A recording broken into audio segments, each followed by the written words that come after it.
चलो भी इसको हटा देते हैं। सबसे पहले इलेक्ट्रिक पोटेंशियल होता क्या है और पोटेंशियल डिफरेंस क्या होता है। इलेक्ट्रिक पोटेंशियल क्या क्यों पढ़ा जाता है इलेक्ट्रिक पोटेंशियल के बारे में। एक्चुअल इलेक्ट्रिक पोटेंशियल हमें इंफॉर्मेशन देता है the direction of flow of charge. समझ में आया।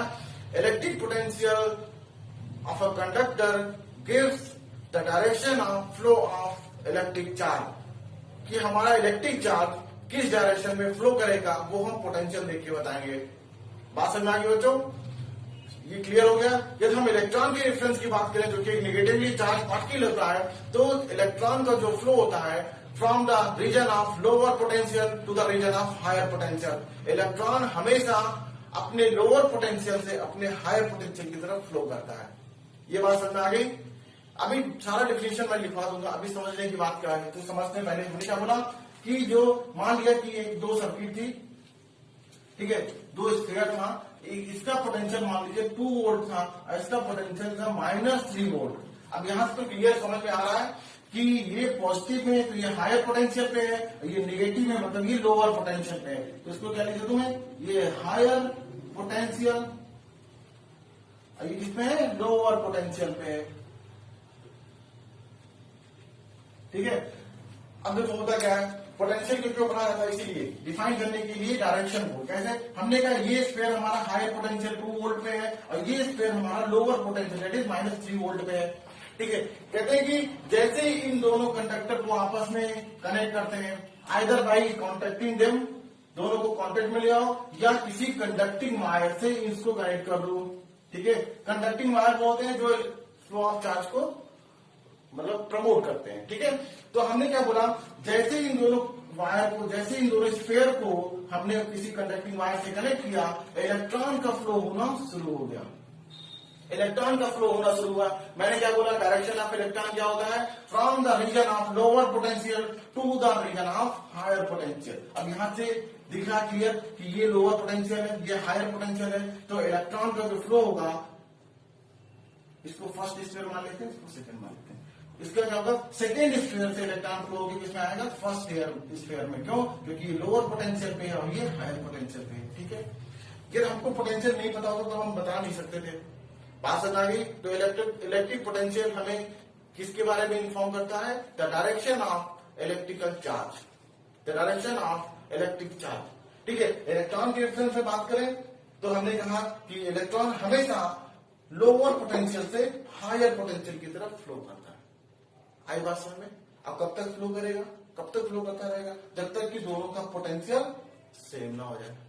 आई बात समझ में। ठीक है। तो चलो बच्चों, क्या बोला, इलेक्ट्रिक पोटेंशियल क्या होता है, किसके बारे में इंफॉर्मेशन देता है, तो it is electrical state of conductor. ठीक है। किसी भी कंडक्टर की इलेक्ट्रिकल स्टेट को बताता है, which determine the direction of flow of charge when two conductor are joint together. समझ में आया। जैसे आपने बताया कि दो स्फीयर था, एक हायर पोटेंशियल पे, दूसरा लोअर पोटेंशियल पे था। ठीक है। जैसे ही उनको कनेक्ट किया, हमने कनेक्ट किया किसी कंडक्टिंग वायर से या उन दोनों को आपस में कांटेक्ट में रखा, चार्ज का फ्लो होना शुरू हो जाएगा। चार्ज का फ्लो होना शुरू होता है, किधर से होगा, यदि इलेक्ट्रॉन की बात करें जो कि निगेटिवली चार्ज होता है, तो इलेक्ट्रॉन हमेशा फ्रॉम निगेटिव पोटेंशियल टू, या from lower potential to higher potential होगा। ठीक है। यहाँ पे एक पॉइंट लिख देते हैं, ये बात समझ में आ गई। डिफिनेशन अभी लिखवा देता हूं इसको, इसकी डिफिनेशन अभी लिखाता हूं। अभी फिलहाल क्या होता है उसके बारे में समझते हैं इसको। ठीक है। तो क्या होगा यहाँ पे देखो, तो इन केस ऑफ इलेक्ट्रॉन्स, ठीक है, in the case of electron it flow from lower potential to higher potential। ये बात सुनाइए। इलेक्ट्रॉन का फ्लो की बात करेंगे तो इलेक्ट्रॉन का फ्लो किधर होता है, from the region of lower potential to the region of higher potential. Is it clear. ठीक है। चलो एक सर्किट से समझते हैं इसको, इसको समझना जरूरी है। हमने कहा अभी शुरू में मैंने एक इलेक्ट्रिक सर्किट बनाया था। सबसे पहले एक सिंपल सर्किट की बात करें तो देखो ध्यान से, एक सिंपल सर्किट था, ये मैंने एक रेजिस्टेंस लगा दिया, एक एमीटर था, ठीक है, एक की लगा दिया था और इसको हमने किसी बैटरी से कनेक्ट कर दिया था या सेल से कनेक्ट किया था। ठीक है, सर्किट कंप्लीट है। ठीक है, ये की क्या हमारा ऑन मोड में है। तो हमारा क्या इलेक्ट्रॉन की बात करें तो अच्छा ये देखो, मैंने कल बताया था कि जो सेल का जो ये बड़ी प्लेट होती है वो होता है पॉजिटिव पोटेंशियल पे होता है और जो छोटी वाली प्लेट होती है वो निगेटिव पोटेंशियल पे होता है। ठीक है, तो बताओ क्या हम बता सकते हैं इस केस में कि इलेक्ट्रॉन का फ्लो किधर से किधर होगा।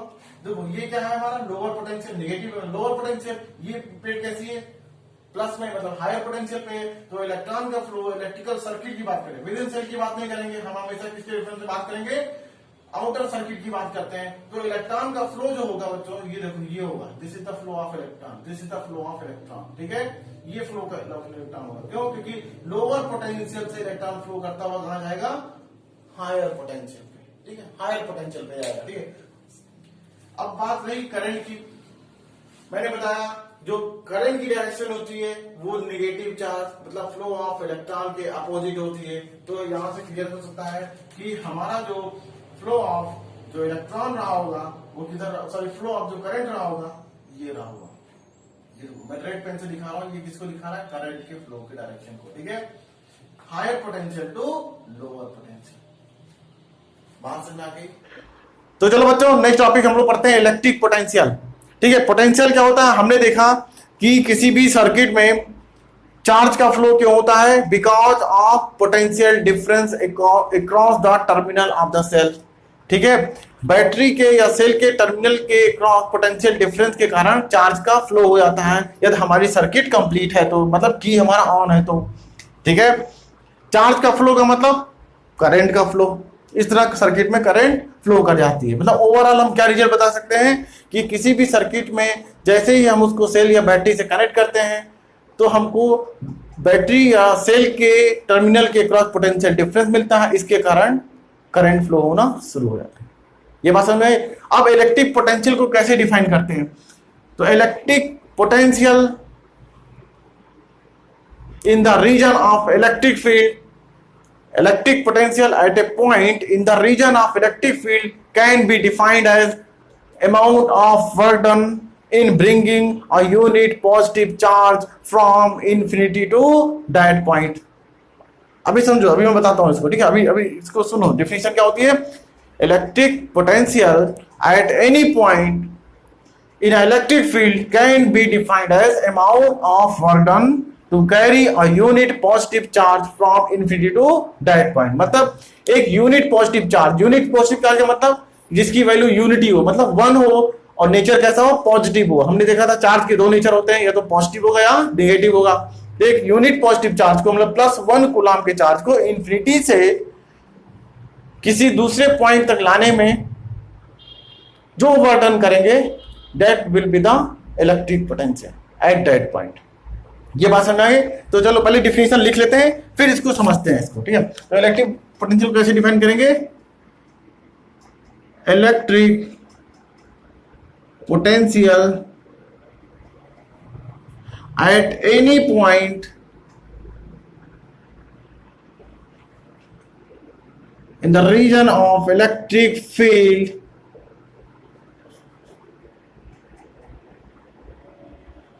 in the region of electric field is defined as amount of work done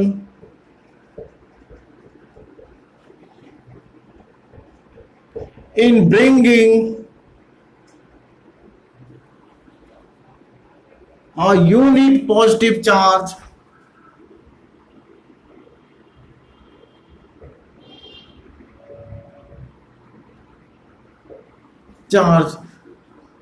from infinity to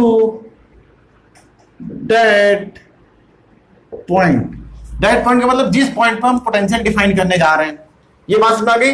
तो electric potential at any point in the region of electric field is defined as amount of work done in bringing a unit positive charge from infinity to that point. इसका मतलब क्या हुआ, तो हमने क्या बोला, मान लिया हमारे पास एक चार्ज था Q अतः इसकी वैल्यू हमको पता कितनी होनी चाहिए, +1 कूलम, क्योंकि यूनिट पॉजिटिव चार्ज क्या लिखा है, यूनिट मतलब 1, पॉजिटिव मतलब नेचर कैसा चार्ज का प्लस, तो +1 चार्ज को हम कहां से लेके आ रहे हैं, इन्फिनिटी से इसको लेते हुए आए कहां, किसी पॉइंट पे ए पे, ठीक है, किसी पॉइंट ए तक लाने में जो वर्क डन होगा, ठीक है, इस पॉजिटिव चार्ज को इन्फिनिटी से उठा के हम लेके आए कहां पे, ए पॉइंट तक लेके आए, तो जो वर्क डन होगा that will be the electric potential at that point, इस पॉइंट पे इलेक्ट्रिक पोटेंशियल को डिफाइन कर रहा होगा।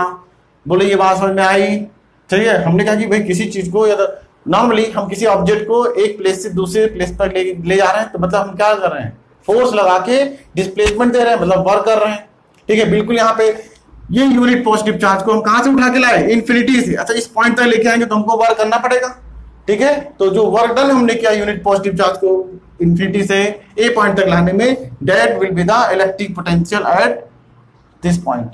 समझ में आया? तो कैसे इसको एक्सप्रेशन कैसे लिखेंगे, जो भी होने वाला है इलेक्ट्रिक पोटेंशियल का सिंबल क्या होता है बच्चों, यहाँ पे देखो इलेक्ट्रिक पोटेंशियल का सिंबल क्या होता है, वी, इसको वी से डिनोट करते हैं। ठीक है, तो कितना होगा, हमने कहा it will be the work done पर यूनिट चार्ज, ये देखो जानते हैं, यदि हम इसकी वैल्यू +1 रख दे तो v किसके बराबर होगा, W के। तो वही तो बोला मैंने कि it is equal to amount of work done to carry a unit positive charge from infinity to that point. Is it clear? इसको क्लियर समझो, बात समझ आ गया? तो यहां से क्या बना, v इक्वल टू W/Q, ये मैथमेटिकल एक्सप्रेशन होता है इसका इलेक्ट्रिक पोटेंशियल का। ठीक है, यदि हम इसकी यूनिट की बात करते हैं, ठीक है, इसके यूनिट की बात करें कि इलेक्ट्रिक पोटेंशियल की यूनिट क्या होती है, तो यहां से देखो बच्चों ध्यान से, क्या लिखा है, वर्क डन की यूनिट क्या होती है, जूल, और चार्ज की यूनिट हमने पढ़ रखा क्या होता है, कूलम। तो क्या आया यूनिट, जूल पर कूलम, क्या आया, जूल पर कूलम। लेकिन जनरली आपको ये देखने को नहीं मिलेगा, क्योंकि इसकी जो सबसे ज्यादा यूज होने वाली यूनिट है that is volt, that is volt. इस यूनिट का सबसे ज्यादा यूज होता है, और इसको किससे डिनोट करते हैं, वी से, कैपिटल वी से डिनोट करते हैं वोल्ट को। ठीक है, एक्चुअली एक साइंटिस्ट थे, क्यों पढ़ा वोल्ट, इसका सेकंड यूनिट क्यों पढ़ा, वोल्ट एक साइंटिस्ट थे जिसका पूरा नाम था क्या, एलिसैंड्रो वोल्टा। ठीक है, ये देखो एलिसैंड्रो वोल्टा एक साइंटिस्ट थे, उन्हीं के रिस्पेक्ट में इलेक्ट्रिक पोटेंशियल का जो यूनिट दिया गया क्या, वोल्ट दिया गया, जिसका सिंबल क्या है, वी है। ठीक है, चलो नेक्स्ट पॉइंट इसके बारे में पढ़ते हैं। एक, जैसे कि हमने बताया है पहले भी कि इलेक्ट्रिक करंट के बारे में कि it is a scalar quantity. Electric current क्या होता है, स्केलर क्वांटिटी होता है, वो फिजिकल क्वांटिटी जिसको रिप्रेजेंट करने के लिए ओनली मैग्नीट्यूड की रिक्वायरमेंट होती है, that is called scalar quantity. ठीक है, तो हमने कहा हमारा इलेक्ट्रिक पोटेंशियल को भी डिफाइन करने के लिए सिर्फ मैग्नीट्यूड की जरूरत पड़ती है, डायरेक्शन की कोई जरूरत नहीं होती है, इसलिए ये भी कैसी क्वांटिटी है, स्केलर क्वांटिटी। तो क्या लिखते हैं, इट इज स्केलर क्वांटिटी। ये बात समझ आ गई? तो इलेक्ट्रिक फील्ड कैसी क्वांटिटी है, sorry electric potential is the scalar quantity, ये एक स्केलर क्वांटिटी है। ठीक है बच्चों, बात समझ में आ गई? तो डिफिनेशन याद रखना इसको। ठीक है, चलो नोट कर लो इसको। तो चलो बच्चों, कैसे डिफाइन किया इलेक्ट्रिक पोटेंशियल डिफरेंस को, it is the difference of electric potential between any two point in electric field is called as potential difference. ठीक है, जैसे हमने कहा कि कोई चार्ज था किसी पॉइंट पी पे था। ठीक है भाई, ये एक पॉइंट पी था, सॉरी बी था, और एक पॉइंट क्या ए है। ठीक है, तो हमने कहा एक यूनिट पॉजिटिव चार्ज को बी से ए तक लाने में जो वर्क डन होगा per unit charge is known as potential difference between two point. ठीक है, तो कैसे कर सकते हैं इसको, जो वी ए और वीबी, यहाँ का मान लीजिए पोटेंशियल कितना था, वी ए, और यहाँ का वीबी, तो पोटेंशियल डिफरेंस कैसे लिख सकते हैं, वी ए माइनस वीबी, दो पॉइंट के बीच में पोटेंशियल डिफरेंस कैसे लिखेंगे, will be the amount of work done पर यूनिट चार्ज। ठीक है, एक यूनिट पॉजिटिव चार्ज को बी से ए तक लाने में जो वर्क डन होगा that will be the potential difference between two point. ठीक है बच्चों, इसको लिख लो जल्दी से। चलो नेक्स्ट हम लोग देखते हैं इसमें आगे वोल्ट, जैसे हमने 1 एम्पियर को डिफाइन किया गया था, इसी तरह 1 वोल्ट को कैसे डिफाइन कर सकते हैं उसको लिखते हैं। ठीक है, हटा दो इसको। तो ठीक है बच्चों, चलो हम 1 वोल्ट को डिफाइन करने जा रहे हैं, 1 वोल्ट को डिफाइन करने जा रहे हैं। ठीक है, अभी हमने फार्मूला पढ़ा क्या पोटेंशियल डिफरेंस का, V इक्वल टू होता है W upon Q, Q not जो टेस्ट चार्ज था ना, इसका मतलब positive charge, unit positive charge. कैसे डिफाइन किया था बताओ, हमने कहा यदि 1 जूल का, हमने कहा 1 कूलम के चार्ज को एक पॉइंट से दूसरे पॉइंट तक ले जाने में 1 जूल का बर्डन कर रहे हैं हम, तो वो किसके बराबर होगा, 1 वोल्ट के बराबर होगा। बात समझ गई? ठीक है, तो क्या लिखेंगे, 1 volt is the 1 volt is the potential difference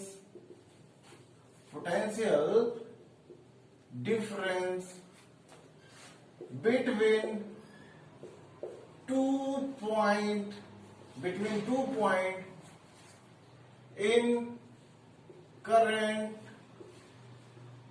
carrying conductor, in a current carrying conductor. 1 volt is the potential difference between 2 points in a current carrying conductor when 1 joule of work is done in moving a charge of 1 coulomb. ठीक है, in moving a charge of 1 coulomb between 2 points, ठीक है। क्या हुआ, कैसे define करेंगे 1 volt को, 1 volt is the potential difference between the 2 point in A current carrying conductor when 1 joule of work is done in moving a charge of 1 coulomb. बात समझ आ गई? तो 1 वोल्ट को कैसे डिफाइन किया गया, ठीक है, मतलब 1 कूलम्ब चार्ज को एक पॉइंट से दूसरे पॉइंट पे ले जाने में जितना बर्डन होगा that will equal to the 1 volt. ठीक है बच्चों, समझ में आ गया? चलो बच्चों, एक जैसे मैंने बताया था कि इलेक्ट्रिक करंट को मेजर करने के लिए हम एक डिवाइस यूज किए थे, that is called ammeter. In the same way potential difference between the 2 point in electrical circuit can be measure with the help of volt meter. ठीक है, तो हेडिंग डालते हैं हमारा वोल्ट मीटर। क्या होता है वोल्ट मीटर, तो इसके बारे में लिख देते हैं, it is a device which major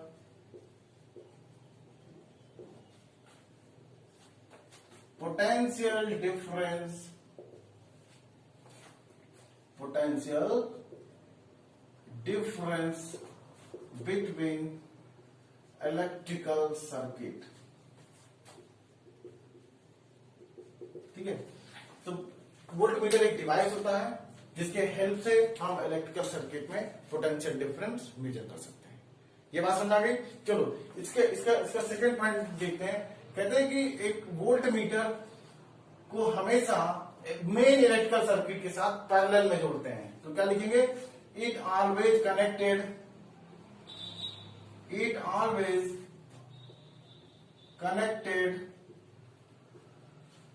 parallel to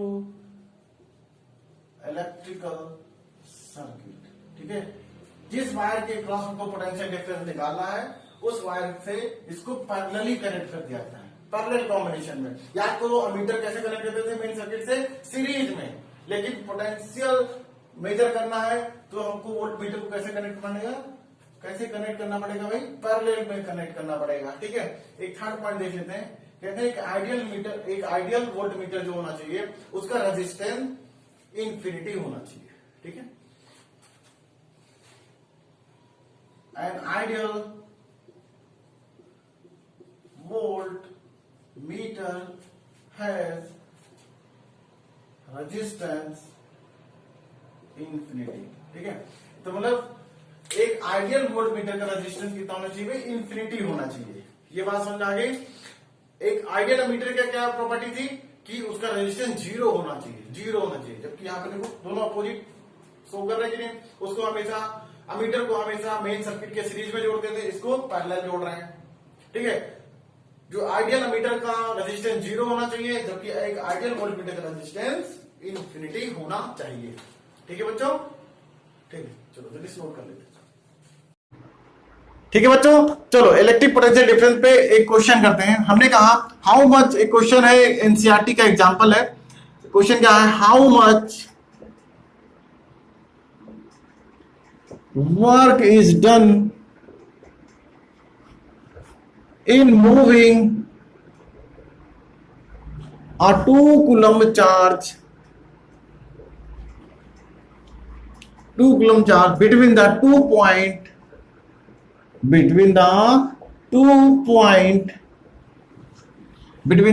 point having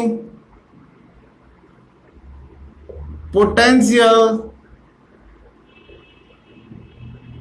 difference of 12 volt. ठीक है, ये एनसीईआरटी का एग्जांपल का क्वेश्चन है। उसने क्या पूछा, 2 कूलम के चार्ज को हम 2 पॉइंट के बीच में कैरी कर रहे हैं। ठीक है, हमने कहा चलो मान लिया एक क्या है, ए पॉइंट ये है, दूसरा पॉइंट क्या बी ये है।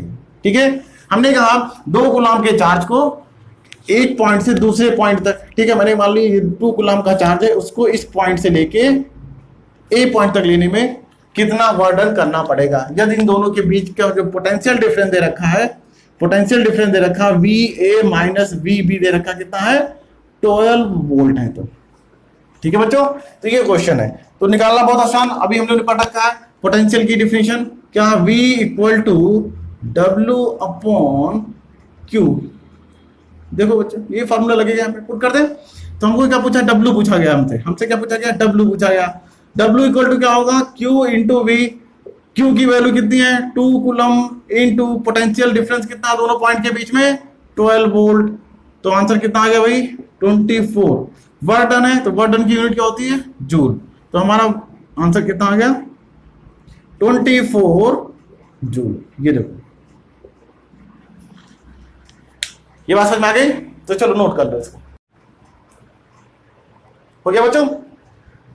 चलो नेक्स्ट टॉपिक पढ़ते हैं हम लोग। अब हमने कहा कि इलेक्ट्रिक सर्किट में जो भी कंपोनेंट होते हैं, जैसे हमने पढ़ा एक सेल होता है या ग्रुप ऑफ सेल जिसे बैटरी बोला गया, वो लगा होगा, एक एक्सटर्नल रेजिस्टेंस लगे होंगे। ठीक है, की होता है, अमीटर जुड़ा होता है to measure the amount of current, and volt meter होता है जो कि मेजर करता है पोटेंशियल डिफरेंस। समझ में आया। तो इन सबको हम लिखेंगे नहीं वहां पे। ठीक है, यहाँ पे क्या होता है, एक सीमेटिक रिप्रेजेंटेशन होता है, एक डायग्रामेटिक रिप्रेजेंटेशन होता है, हम उससे रिप्रेजेंट किया जाता है किसी भी इलेक्ट्रिक सर्किट में। तो हमको वो मालूम होना चाहिए कि वो पर्टिकुलर सिंबल या पर्टिकुलर डायग्राम किस सेल के किस कंपोनेंट को या सर्किट के किस कंपोनेंट को डिनोट कर रहा है। बात समझ आ गई। तो चलो हम लोग देखते हैं, एनसीईआरटी की बुक में दिया हुआ है सिंबल उसका, यहां पर भी हम लोग देख लेते हैं। ठीक है, चलो नेक्स्ट हेडिंग डालते हैं, सर्किट डायग्राम।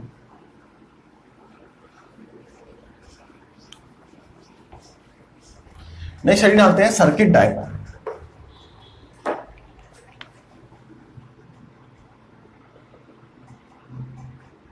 सर्किट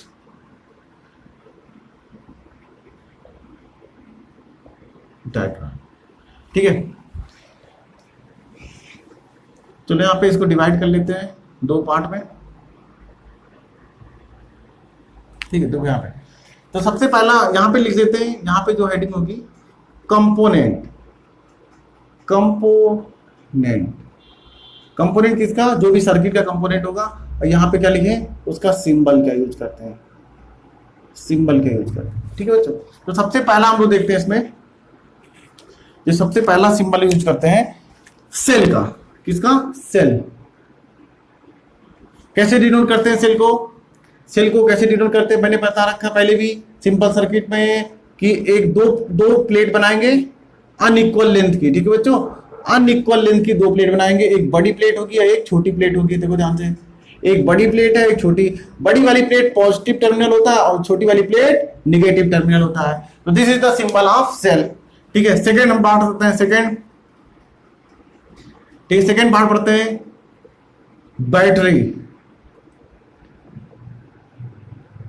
बैटरी होता क्या है, कहते हैं it is the combination of cell, it is the group of cells. Group of cells को क्या होते हैं, क्या बोलते हैं, उसको बैटरी बोला जाता है। ठीक है, इसका सिंबल क्या होगा, हमने ढेर सारे सेल बना दो, देखो ध्यान से, ये एक सेल, फिर इससे जुड़ा दूसरा सेल, फिर थर्ड सेल, देखो ध्यान से, एंड सो वन बनाते गए। तो यहाँ पे कितना सेल दिख रहा है, 1 2 एंड 3, 1 2 एंड 3। तो इस कॉम्बिनेशन को क्या बोलते हैं, सेल के बैटरी बोला जाता है। तो इसका सिंबल ये होता है बच्चों। ठीक है, चलो थर्ड देखते हैं, थर्ड की बात करते हैं। तो हम थर्ड सिंबल की बात करते हैं, तो ये होता है हमारा रेजिस्टेंस। क्या होता है भाई, रेजिस्टेंस। ठीक है, रेजिस्टेंस को कैसे डिनोट करते हैं, ये जिगजैग लाइन होता है, this is the symbol of resistance. ठीक है, this is the symbol of resistance होता है। ठीक है, चलो फोर्थ देख लें। फोर्थ क्या होता है भाई, रियोस्टैट। रियोस्टैट क्या होता है, रियोस्टैट किसे बोलते हैं, ये भी बच्चों एक तरीके का रेजिस्टेंस ही होता है, लेकिन जैसे इस रेजिस्टेंस में जो मैंने बना दिया, इसकी इस तरह का सिंबल आ गया तो मतलब उसका रेजिस्टेंस फिक्स है, उस सर्किट का रेजिस्टेंस फिक्स हो गया। ठीक है, उस कंडक्टर का या उस वायर का रेजिस्टेंस फिक्स हो गया। रियोस्टैट क्या होता है, एक ऐसा रजिस्टर होता है जिसकी रेजिस्टेंस वेरिएबल होती है, जिसकी रेजिस्टेंस वेरिएबल होती है, मतलब वो वेरी कर सकता है। तो उसका सिंबल कैसे बनाते हैं, देखो ध्यान से, बिल्कुल ऐसे बनाएंगे रेजिस्टेंस की तरह। इसके बाद यहाँ पे एक एरो लगा देंगे, ये देखो ऐसे। तो इसका मतलब क्या है, हम इसको शिफ्ट कराते जाएंगे तो इसकी लेंथ बढ़ती जाएगी या घटती जाएगी या चेंज होती रहेगी, जिसके कारण हमारा रेजिस्टेंस वेरी करता रहेगा। तो this is the symbol of rheostat, that is having variable resistance. ये बात समझ में आ गई। चलो फिफ्थ देखते हैं बच्चों। फिफ्थ, पांचवें नंबर पे क्या है, बल्ब। इलेक्ट्रिक बल्ब की बात करते हैं, बल्ब की बात करते हैं। तो बल्ब का सिंबल बहुत आसान, ये इसको ऐसे कर दिया, this is the symbol of electric bulb. ठीक है, ये किसका सिंबल है, इलेक्ट्रिक बल्ब का सिंबल है बच्चों। ठीक है, क्योंकि सर्किट में आपको ये लिखा नहीं मिलेगा, ये सब चीज लिखा नहीं मिलेगी, ये सेल है, ये बैटरी है, ये रेजिस्टेंस है, वो क्या मिलेगा, सिंबल से रिप्रेजेंट होगा। तो आपको सिंबल पहचान करना आना चाहिए। ठीक है, चलो 6 देखते हैं। 6 नंबर पे क्या होगा हमारा, प्लग। प्लग, ठीक है, या जिसको की बोला गया, क्या बोला गया, स्विच जिसे बोलते हैं, स्विच प्लग जिसे बोलते हैं या की बोलते हैं। ठीक है, तो हमने कहा जैसे रूम में जाते हैं, लाइट या फैन चलाना होता है, क्या हमने क्या किया, स्विच को ऑन या ऑफ करते हैं, तो ये प्लग होता है। अब इसको देखो 2 सिंबल से रिप्रेजेंट किया था बच्चों। ठीक है, इसके 2 सिंबल होते हैं, ध्यान से देखो यहाँ पे। एक क्या होगा, इस पे सिंपल से क्या होगा, एक ब्रैकेट लगा होगा, ब्रैकेट लगा होगा, this is the symbol of की। ये देखो, अब देखो इसमें से कहते हैं कि यदि इस ब्रैकेट के अंदर एक डॉट लगा दिया मैंने, तो मतलब क्या हुआ कि इस समय हमारा प्लग क्या है, ऑन है, या की हमारा क्लोज है। ठीक है, क्या बोलेंगे इसको, ऑन। ये ऑन कंडीशन है। ठीक है, ठीक है, ये ऑन कंडीशन या क्लोज की कंडीशन, और ये क्या है, किसको दिखा रहा, ओपन की कंडीशन है, या ऑफ जिसे बोलते हैं, ऑफ की कंडीशन है। ठीक है, पास में ब्रैकेट में कोई कॉमा नहीं ले या कोई डॉट नहीं लगा हुआ है, तो दिस इज द सिंबल। ये जनरली सिंबल किसका होता है, प्लग का या की का। ये कौन सी कंडीशन है, ओपन या ऑफ वाली कंडीशन है, और ये ऑन की कंडीशन होती है बच्चों। ठीक है, ये ऑन की कंडीशन या क्लोज की कंडीशन कहते हैं, कि हमारा क्लोज है, मतलब लाइट ऑन है। नेक्स्ट हम लोग देखते हैं 7वां, 7 टाइप में देखते हैं। तो हमने कहा अमीटर, अभी सिंपल सर्किट में देखा था। ठीक है, अमीटर के बारे में सिंपल, तो अमीटर को कैसे कहते हैं, एक सर्कल में ए लिख देते हैं बड़ा सा। ठीक है, ये this is the symbol of ammeter, this is symbol of ammeter. किसी सर्किट में इस तरह बना हुआ है, सर्कल में ए लिखा हुआ, तो मतलब वो वहां पे क्या लगा, सर्किट में अमीटर लगा हुआ है। ठीक है, और एक लास्ट देख लेते हैं, यहाँ पे लास्ट देख लेते हैं, दैट इज वोल्ट मीटर। तो वोल्ट मीटर भी एक इंस्ट्रूमेंट होता है जिसके हेल्प से हम क्या नापते हैं, potential difference across the conductor meter. तो इसमें भी वोल्टमीटर को क्या करते हैं, सर्किल में कैपिटल वी लिख देते हैं, ये देखो ध्यान से, सर्किट में क्या कर लेते हैं, कैपिटल वी लेते हैं, एक प्लस एक माइनस। तो this is the symbol of voltmeter. ठीक है बच्चों, तो चलो नोट कर लो, इसको याद होना चाहिए, क्योंकि वो हमको सर्किट डायग्राम दे रहा है तो वो लिखेगा नहीं, वो सिंबल से ही रिप्रेजेंट करेगा। तो सिंबल हमको पता होना चाहिए कि हाँ ये बल्ब का सिंबल है, ये रियोस्टेट का, ये रेजिस्टेंस का, ये बैटरी का, ये सेल का। ठीक है बच्चों, नोट कर लो।